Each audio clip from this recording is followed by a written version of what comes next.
and to Brendan for having us here, for giving us this opportunity. We're doing 5 nights over 5 months, and they won't all be as terrifying as tonight. I would like to let you know that tonight is going to be a Halloween-themed night. Some of the tales that we've got for you are classical tales. You might know some of them. Some of them we've taken, tales you know, we've twisted them with our warped mind, created new, marvellous, terrible things. And then there are a couple that we've invented completely from the dark depths of our own souls. So we hope that we can share these with you and scare you slightly out of the wits, if possible. And if anybody faints or bounces, your friends have to remove you because we're not having a game. We don't have extra help to take out the bodies, so you can take care of that yourselves, that'd be great. And so, to start us off this evening, I give you Mr. Rab Swannock.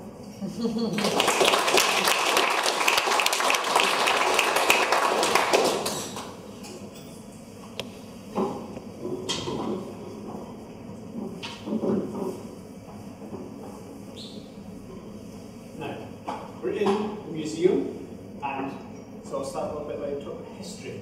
And people always talk about the history of Ireland and the great things that behind found archaeological ruins and all the different kind of things. And the landscapes of Ireland, the great hills and the glens and all the history. But what folk forget is that one of the best places to find any history in Ireland is in the bogs of Ireland. Because the bogs of Ireland have been here long, long before we were here. The bogs have been here for thousands, if not tens of thousands of years. And the bogs expand and they shrink. And when they shrink, you'll find little splinters of flint and Neolithic men used to carve faces or carve wood. Or sometimes the bog swallows things. You know, it'll swallow jewellery from princesses, or swords from battles, or prayer books from monks. And then thousands of years later, the bogs let things go. And the bogs also swallow people. They swallow men and women and children. And some of these poor people slipped of an evening on the bog, were never seen again. And all of these people were dragged to the bog, screaming, and were garroted to death in sacrifice. So the bogs have seen all of Ireland's history, all the good stuff, all the glory, all the wonder, and also seen all the darkness, and all the kind of nasty stuff, and the evil stuff. So the bogs have got it all. And for that reason, a lot of people still think the bogs of Ireland are very, very sacred places, and places that you should respect deeply. And other folk who don't give a shit. And this is a story of one of those guys, and his name was Pat Houston. And Pat Houston was a Celtic Tiger kind of guy. He had modest aims in his life. He wanted €1 million. He wanted to own his own island in the Caribbean. That's all he wanted. And Pat had a job. He was known as Pat the Fixer. And Pat was a guy you went to if you wanted to get a housing deal done or speak to a politician or whatever. You went to Pat the Fixer. And Pat the Fixer, Mr. Houston, Pat Houston, Pat the Fixer, he lived in the middle of Ireland. A little town in the middle of Ireland. He had a little office there. And one day he got a phone call. And he picks it up. Hello, it's Pat Houston, Pat the Fixer. And the voice still says, hello there, this is Huxley Baxter from Texas. This is my American accent. There's Americans in the audience who may help with this later. This is Huxley Baxter from America, from Texas. And I hear you're a fixer. Of course I am. Well, I'll tell you what it is. I'm Irish as well as American. My great-great-great-great-grandparents came over from Ireland to America. They were dirt poor, but they worked themselves. They became very rich, and now I'm a billionaire. And my dream is to come back to Ireland. And I'm going to buy myself a big castle slap in the middle of Ireland. And I'm going to do things. I'm going to recreate the heritage of Ireland with my money. And Pat's like, that's grand, but I need a favour. Because I've got myself a castle, I've bought it already, but the problem is, beside the castle, there is a bog. And that bog, I have plans for that bog. There's things I'm going to do with that bog, but unfortunately, it's been classed a nature conservation site. Now, Pat, if you're a fixer, I want you to fix that problem. I want that bog. What can we do? And Pat, without blinking, says, Gran, I can sort it. Just send me a large bundle of money and some brown envelopes, and it'll be sorted. So, the next day, a large bundle of money and brown envelopes were sent. And Pat the fixer fixed it. Within 6 months, this nature conservation site, bog, rare heritage place, was now a wasteland designated for development. And sure, Huxley Baxter bought it. It had his castle and it had his bog. And he moved over to Ireland. And he settled in his castle and he went round all the people, around the bog, and he was hiring up labourers. And they were going to work on the bog. And he had a big party and invited everybody there to tell them what he was going to do in the bog. And everybody had a great time. And then Huxley Baxter told them what he was going to do. He said, that bog there, I have planned for that bog. We're going to drain it, we're going to cut it up, we're going to clear it, and we're going to get the hell out of here because that bog is in the way of my plans. I'm going to build us a famine village there, and I'm going to build a big 21-story flat there, and people can live in it at the top. There's going to be an observation deck, and you can see where the famine ships went. It's going to be fantastic, but for that goddamn bog. And everybody at the party turned and walked away. They were so disgusted. Monday. On the Monday, Pat Hewson arrived. He was to oversee the work. And he went to the great castle where your man Huxley Baxter lived. And he chapped the door, and Huxley opened the door and he said, Pat Hewson, we have a problem. And Pat said, what is the problem? He said, everybody here has just turned their backs and left, and nobody is working on my site. Can you sort it? And Pat said, of course. He got his mobile phone. Within 20 minutes, he had 30 undocumented workers from Asia and he said to Huxley, I've got the workers, they'll be arriving here first thing tomorrow on a big bus. The stables at the back of the castle, we can turn into the living space for them, it'll be grand. And Huxley was impressed. Oh wow, and what are we paying them? We're feeding them. And so, Pat came to the castle. And Huxley was so impressed with this, he said, Pat, you have to stay at my castle. And I'm going to give you a room there, up the back there, the south wing. And I'm going to live in the north wing. You can have your own place, and our windows look over the bar. And you can stay there until this job is done, free. And I'll feed you and everything. And they hate you. And so, Pat was very impressed with this, he moved in. And that evening, he went to bed. In this lovely big chamber, big bed with a glowing fire. And he cooled down the bed, and he pulled the duvet up, and he was lying there and he was sleeping. And he was thinking about how fantastic he was, how he'd sorted so many problems, and how he was going to become a millionaire, and he was just feeling so good with life. And he was lying there, sleeping. He slept the contented way the Celtic tiger sleeps. Empty, plain, very happy. And he was drifting away, and he was kind of floating into his dreams like an eider down feather in a little breeze, and falling deeper and deeper into his dreams. And then, deep in his dreams, he heard a noise.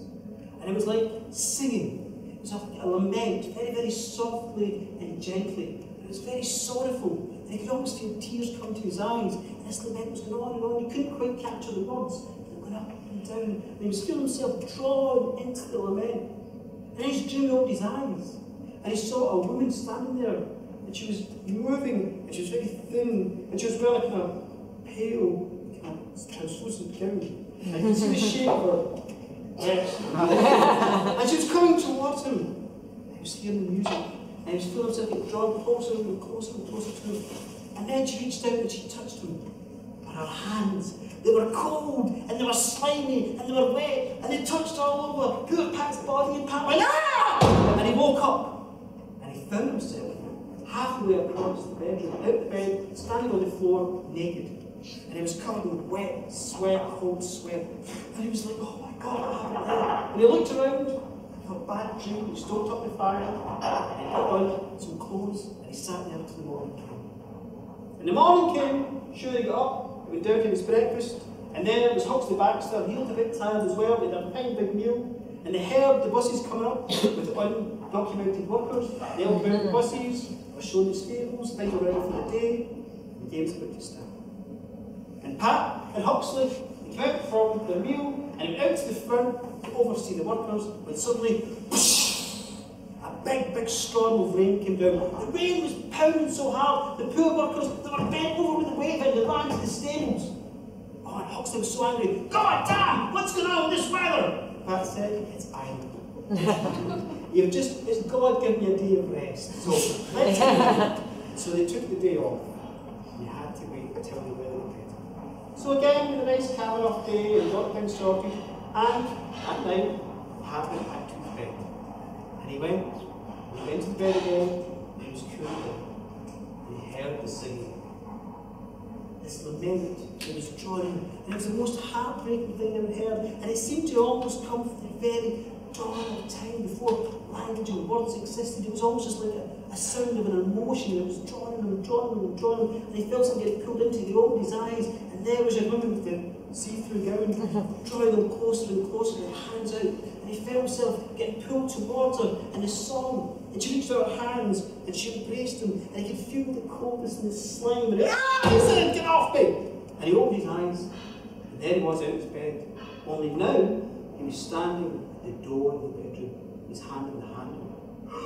"What's going on here?" he said. He was quite shocked with himself, and he went and got some clothes. He knew he would go back to sleep, so he left the room, and he walked up and down the corridors there in the big hall, the big castle.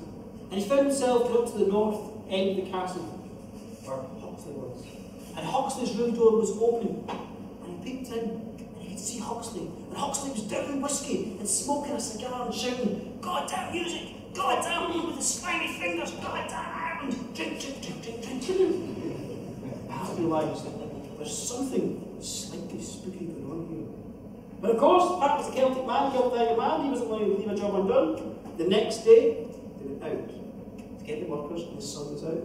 The workers all came out, and they went to check the diesel pumps to empty the bog. And they got to the diesel pumps, and the diesel pumps were all full of rust. "God damn this weather, the rain's rusted the diesel pumps!" Off went Huxley Baxter, shouting abuse and everything. And Pat, calm as ever, said, "Don't worry about it, we'll get new material, I'll get new pumps for you, you've got on the phone, you've got it all sorted, and arriving tomorrow, let's not stress." So another day lost, third day lost. Well, evening comes, as we know. It's the third night, and now Pat is in his bed. He's not so assured of himself now, he's lying there. He starts to sleep a bit, he's drifting, he's drifting, he's drifting. And he hears the music. He hears the sound of this voice pulling on and on and on this lament. And he feels him getting drawn to it. And it's the most beautiful, heartbreaking thing ever. From the very dawn of time to the very last tick and tock of eternity, it seemed to be stretching and pulling and pulling. And the woman was there, the woman with her fine form, just vaguely covered. And she was reaching out to him. And he knew that her hands would be slimy and cold and wet and damp, disgusting. But he could feel himself drawn towards her and towards her. And she caught a hold of him, and she pulled a hold of him, and she held his arms, and she held his body, and she began walking with him. And the music was going on, and the coldness was all over him, the slime was all over him. And he was disgusted, but he was still drawn, and the longing in him was so powerful that he followed her, and he kept walking with her as if he was in a dream, it wasn't a dream. And he kept following her and following her. And Paddy was crying out, "No, there's something wrong, there's something wrong." And eventually, "Get off me!" he shouted, and he chased the Jew away. And this time, he found himself. He had just left his bed, he'd left his room, and he'd left the castle, and he was actually standing in front of the bog, naked, cold and shivering. And he looked out, and on the bog, he could see women, the women in his dream, dancing, tall, slender, beautiful women, moving their limbs with their fine bodies and thin gowns. And now the sound was coming from the bog, this music drawing him on, and he was resisting it and standing there. And then the women turned to their side. He saw something terrible just beyond them. He saw shapes lumbering across the bog. And as he watched, one of the shapes came up to a pool in the bog and fell into it, splash, and was gone. And the next shape went up and fell into the pool and was gone. And he looked and he realised that the shapes were the workers. Each of the workers, all 30 of them, one by one, fell into the bog. Well, Pat wanted to scream out and shout to them and try and save them, but he was frozen in absolute terror. What's this terrible, terrible thing? And one by one, they all went in, and one by one, they were lost and gone. And he was standing there. And that was the worst thing, because then the women who were dancing, they leaned down, and they picked up an effigy. And it was an effigy of a man, Huxley Baxter. And they looked at it, they propped it up in the bog, and then they all started looking at their fingers, and then it went in flames. It burst into a huge yellow flame. And at that moment, there was a terrible scream from up the castle. And Pat looked round, and And he could see up in the room where Huxley Baxter lived, Huxley Baxter himself, bouncing from side to side, and flames bursting from his body as he screamed and he screamed and he screamed. And at that moment, Pat lost his mind and just collapsed, senseless and insane. Well, a day later, a tourist was coming by, as you do, visited Walter Island, and found the man lying there. And he was gibbering. He was still alive. He was still alive to this day. He went down. There's a state hospital for the criminal insane down in Portugal. He's still there. And he babbles away and babbles away. And folk try to wonder what he's talking about. He talks about these workers that disappeared in the bog. The workers were all documented. Nobody knew it was here. Nobody knew they went. And all around Asia and Africa and South America, there's folks still wondering where they are. And as for Huxley Baxter, well, everybody knew he came. And everybody knew he'd gone because they found his body. His body crisp and blackened from the flames the night before. And the forensic woman from Ireland investigated. She decided that what happened was when he was smoking at night time and drinking, somehow caught himself on fire and burnt to death. However, though they found his body black and crispy, there was not a scotch mark or a bit of ash anywhere else in his room.